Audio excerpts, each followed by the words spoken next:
Gabby, and I am the photographer of this series. And basically what happened is when I moved to New York 2 years ago, it was January, I was making my new goals for the year, and I wrote women empowerment on a notepad, and I underlined it. And I didn't really know what I was gonna do, but I knew I wanted to do something in that realm. And that's kind of how this project developed. And I really just did it because I personally wanted to meet these women and kind of learn, like, what qualities was it about them that made them successful, and what did they have that helped them to succeed. So that was kind of my idea. I really just wanted to get up close with them and kind of hear their story and learn from them. So that's why I started it. And it's crazy how it's come like totally full circle now. I'll tell you this quick story. I got an Instagram DM last night, and this dad messaged me, and I didn't know him. He had sent me a DM, and he said, is this my 7-year-old daughter? I have a 7-year-old daughter. Do you think she could come to the gallery show? And I was like, yes, of course, absolutely. And he was like, okay, cool, I'm gonna bring her. I think that's something that she needs to see. So I was like, wow, it's totally like its own piece now, and it's going out into the world. So I love that so much. A couple housekeeping things. I want to say thank you to so many people, but I'll try to keep it short. To Janessa with the space, she's been amazing. Woo! Another female founder, love that. My dad came from Missouri to help me hang 55 frames. We hung these frames all night last night, so thank you so much for doing that. My roommates have lived with these frames in our apartment for like a month now, so shout out to them, and especially Lauren, who's literally helped me with all the things. To everyone who I photographed for the series, thank you so much for sharing your story with me. It means so much. And to all of you guys, I appreciate it. I'm loving that you're coming and checking it out. So I have one lovely person who's going to speak, and she's going to just say a few words. So Anissa Benitez. Thank you, Gabby.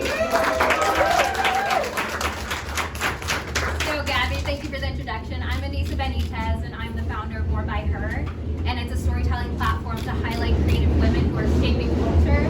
So creative women who are badass, but maybe aren't amplified in the way that they deserve to be. And so Gabby's doing exactly that with this here tonight, and I'm so grateful that you had me be a part, that you met me this fall.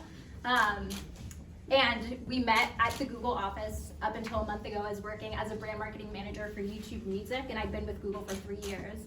And I'd founded More by Her, and I recently launched a podcast, and I'd been doing so many things when it comes to public speaking or modeling or acting or performing and doing things and trying to live the truth. And I feel like I wasn't being seen. And so when Gaby met me in November, I was like surprised she found me.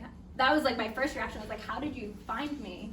And before tonight, how many of you, with a raise of hands, could name female founders, like more than 10, within a short period of time? Raise your hand if you could name more than 10. That's very few hands. And in going around this room, I was taking down names. I'm just blown away. So the issue with our current times is that we don't have that visibility. And so I'm so grateful for Gabby's work and everything that she's doing, because she's providing visibility and she's amplifying people who deserve to get recognition. And so when it comes to visibility, I can't really name that many female founders before tonight, but that doesn't matter to me as much as it matters to me that a young girl who wants to understand what her future could look like doesn't have a role model.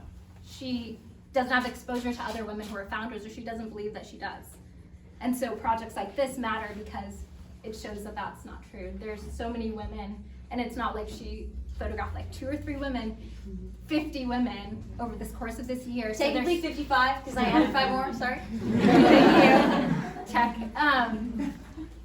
But that's a diversity of amazing creative creators who otherwise people wouldn't have visibility into. And it shows that even though women can feel like we're alone, there's so many of us. We just need to see each other. We need to connect more. We need to hold each other accountable. And even though women are, marginalized, they're not a minority. And then as far as amplification, it just meant the world to me that you saw me, that you found me, and I know it means the world to all the other people who are in this room who feel like they're working really hard, but maybe they're not getting the recognition that they deserve, right? And they're not getting amplified in the way that they deserve. And so we're working in this interesting time. So this is also a really fun, timely piece, because with technology, you'd feel like the space is really democratic, right? You can access your audience really easily. Conceptually, you can, right? Democracy is still a concept even online. I love the quote by like Aminatou Sow that the scam is structural, because it is. It doesn't matter if you're doing it in real life, it doesn't matter if it translates online. What's being amplified online is oftentimes what's loud.